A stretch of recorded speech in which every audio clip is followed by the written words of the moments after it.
after yesterday's presentations that were a launch sponsor, so I'm gonna continue with the theme, it seems.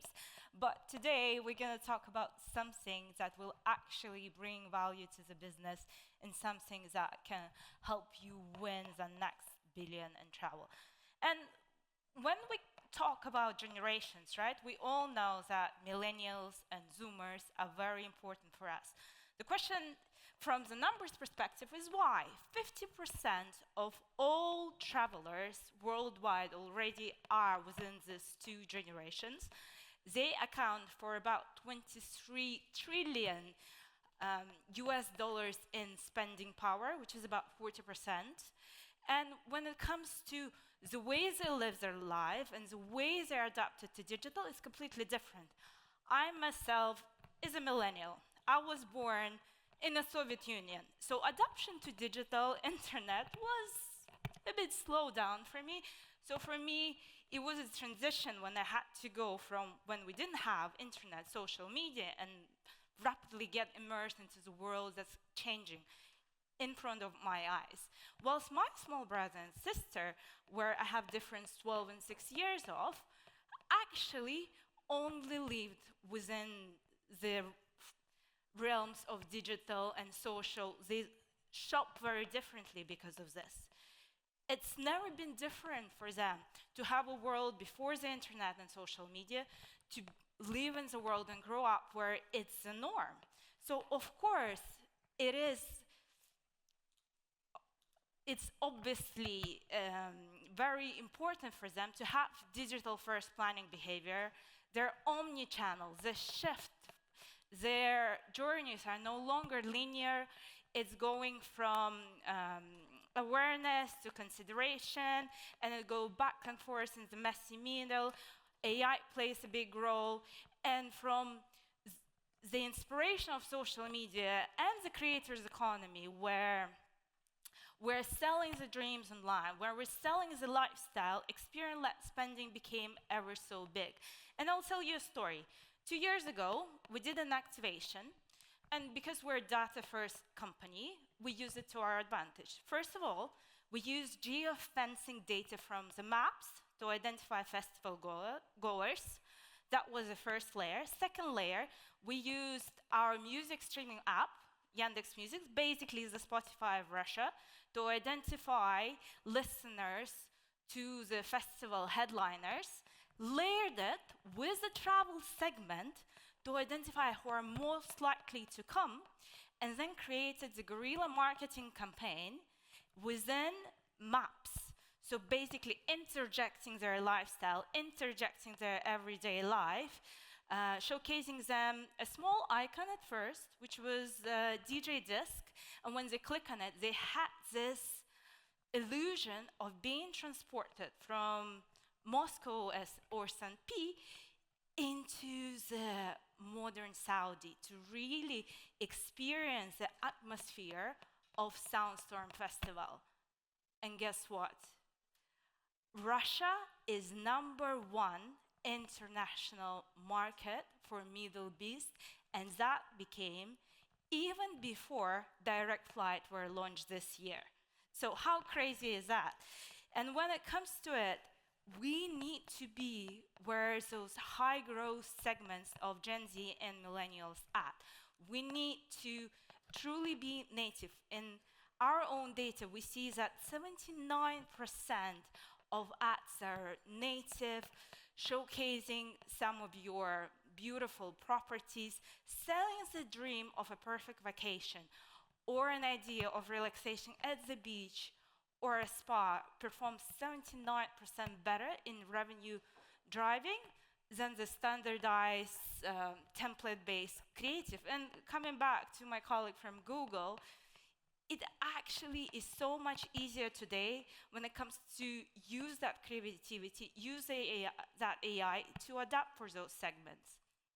So when we're looking at their behavior online,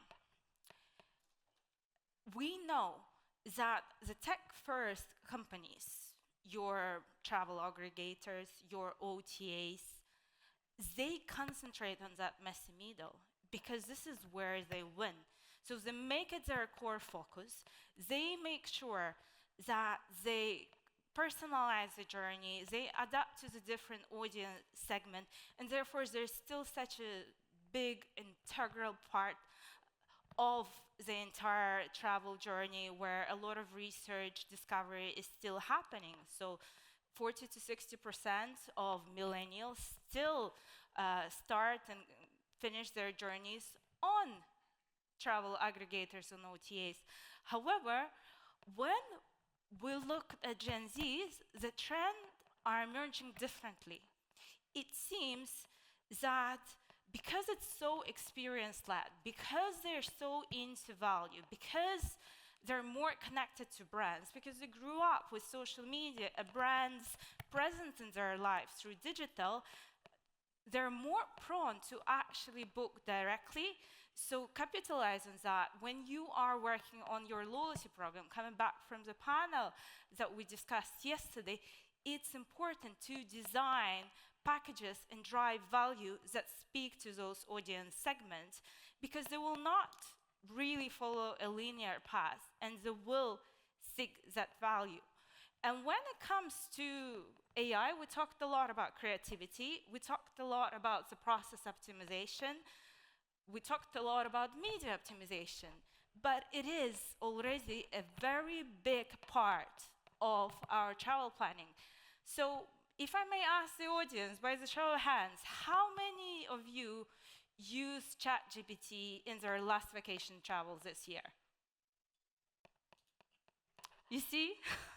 I mean, adoption is still gonna go way higher. We've seen it from the trends in the session previously, but already now, 70 to 80% of Gen Z and millennials are prone to use GPT experience and services alike in their travel planning. So you need to account for that.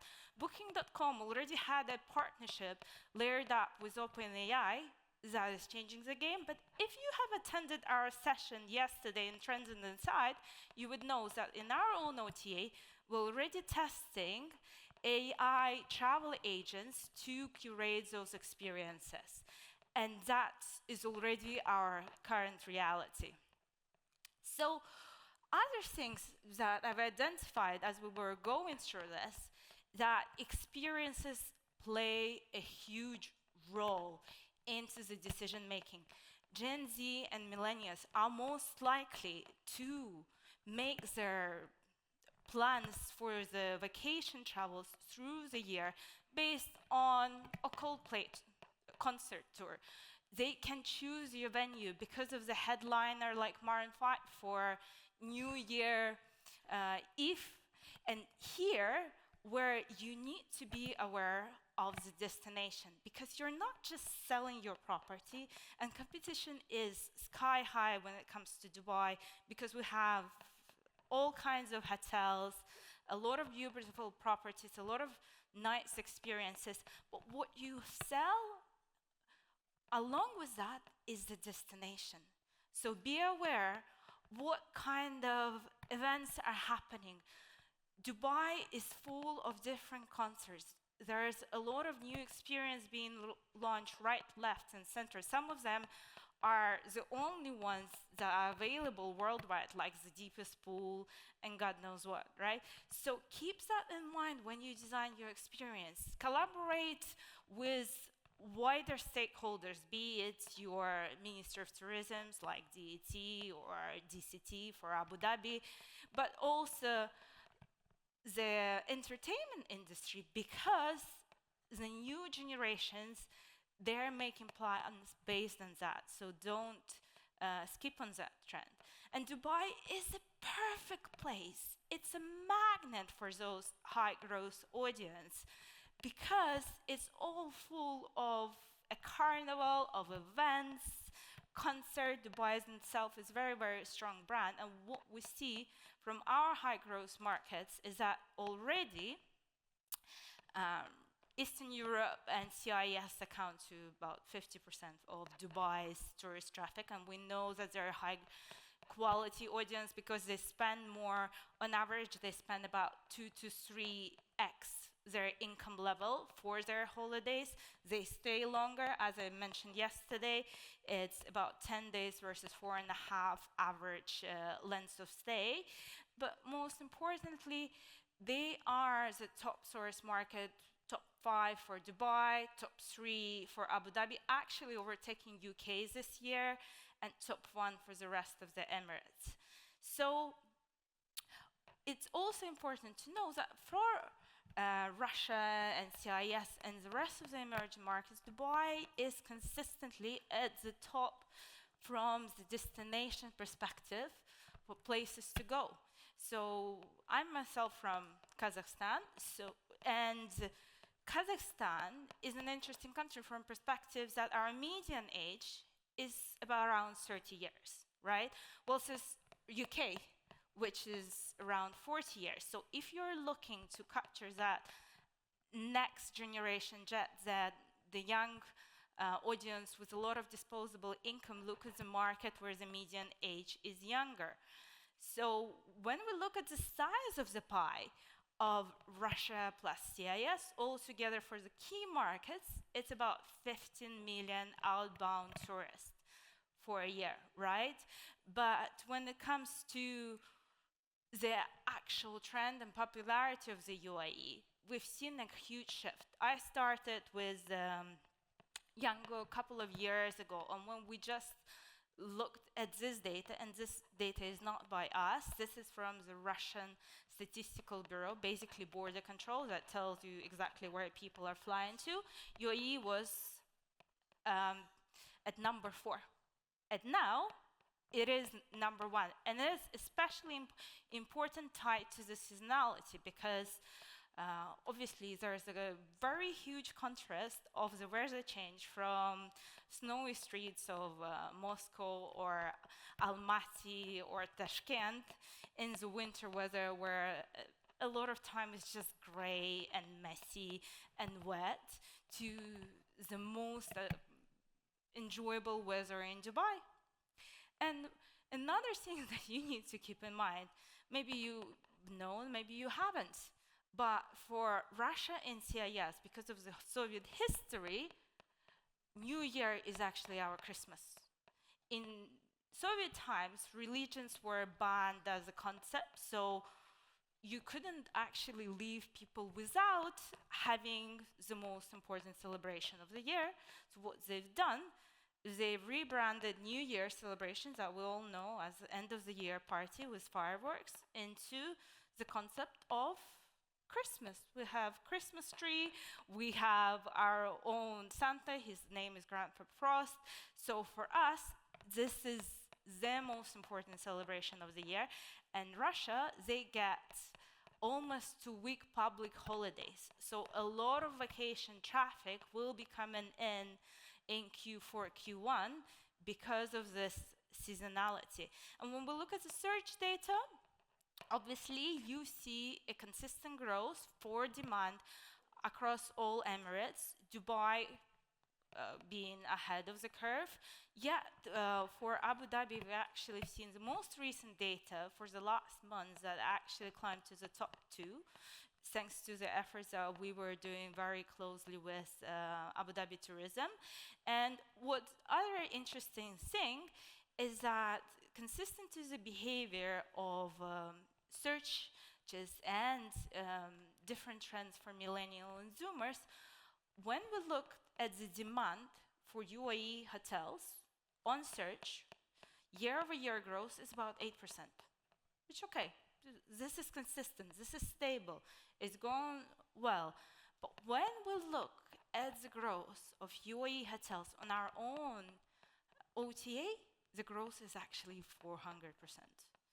And we've done this by really looking into capitalizing on the increased demand, capitalizing on the high popular destinations, and actually investing a lot into make sure that we position UAE, we position Middle Eastern destinations as the preferred destination. And therefore, when we launch special activation, this time we launched a recent one from August to October. You've seen that in August, which is the most difficult month for UAE, considering the weather, we achieved all-time high and actually closed with a bang in October.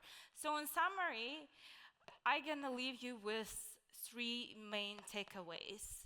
When you look into millennials and Gen Z, you have to keep in mind the omni-channel journey. So be present, be consistent, make sure that your marketing strategy flies through different touch points. When it comes to high growth segments from the markets of young median age, make sure that you localize for them. Make sure that you speak their language from both cultural perspective and as well as seasonal perspective and generational perspective, since they are into the experience. And of course, make sure to really cater your product offering to them, because for them, the package of experience, the package of living that dream vacation actually matters. Thank you very much, and I leave you to lunch.